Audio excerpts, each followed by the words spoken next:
Hi everybody, Dr. Nicole here, and welcome back to our Voyage to Vitality series. Today we're going to talk a little bit about foundational health. So out in the world there has been a lot of focus on gut bacteria. Everybody wants to talk about the type of bacteria in your gut, making sure that you take a probiotic, making sure that you're not having any issues with having the wrong bacteria in your gut.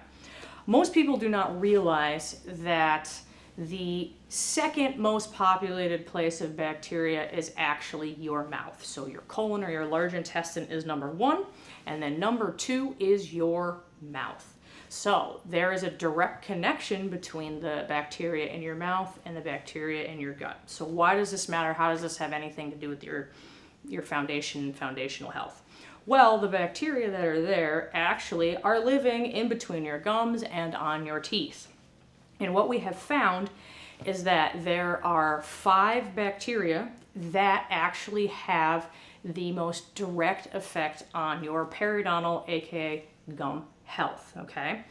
So what we have learned and what we have found and been able to help people with is that we can actually now do a spit test. And what this spit test does is it determines the levels and the amounts of these bacteria that you have present.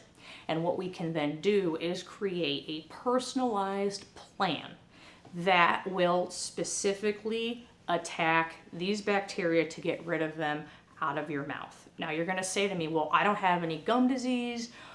This doesn't matter. If I have gum disease, I absolutely have to do this. Well, just realize everybody's mouth has bacteria in it, okay? And these bacteria are there subclinically for most people, meaning that they're not being expressed or not having any problems. Just because you're not having any problems doesn't mean these bacteria aren't there. Just like you're not having GI issues doesn't mean that the bad bacteria aren't there.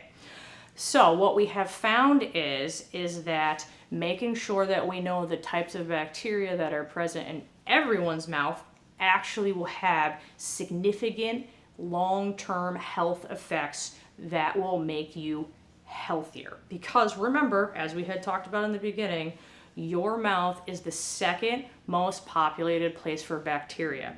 So if you're working really hard to get your gut to be healthy by taking probiotics and watching what you eat and making sure you're not having any acid reflux and all of those same things, if you're not taking care of the bacteria that are in your mouth, you're actually going to just kind of be flatlined and not be able to get the response you want in that gut of yours.